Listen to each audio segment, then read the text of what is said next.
Vakomana naGodwin Gomwe vanoudza kuti they were fired from the ruling party nemhaka aiwa yekunzi vakomana they are stopping mutungamiri wenyika C2030 agenda vachiva vachiti aiwa we are calling for his immediate resignation vachibhekana nanajenerali nenhau dzezvigananda. Sana vina mashoko ataona kuti they are now firing back kune mutungamiri wenyika vachiti aiwa isusu hatibudi mupati tagara tingori vanhu veZANU-PF hamuziri makatipinza musangano. Ndobva wasubscribe like on the bell icon. Tipina pana papaende yaGodwin Gomwe amudanyira achiti this time Mirire Mnangagwa and his corrupt regime abusing the authority by taking Zimbabwe as their personal property. The recent announcement of my expulsion will unravel a lot of things.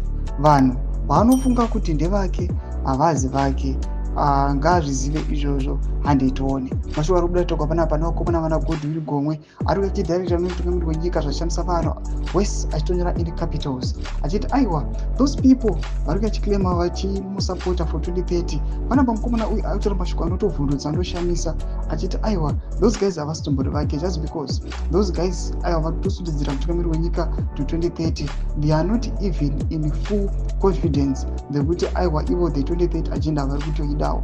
Mashoko ari kubuda toka panapa navakomana vanaGodwin Gomwe vataura mashoko ekuti vakomana vari kurula the ruling party kana kuti nyika panguva inoi they must not rule the country as if it is their private property. Mashoko anoshamisa anodhairekta nemutungamiri wenyika vanhu vanovhunduka vachiziva kuti aiwa do these people know kuti aiwa they are addressing kune mutungamiri wenyika anozati angosangoita anything to them but panguva inoi people havachatombozvitarisi vari kutoona mutungamiri wenyika aiwa semunhu atova fired atova akutofanira kutoresigna atova ato-extenda his term aifanira kunge atobva nechekare. Mutize mafungiro enyu munoti kudii pamusoro pechiitiko ichi vakomana vachiramba nekufewa kwakaitwa the ruling party. Pinda comment section mende mutize mafungiro enyu.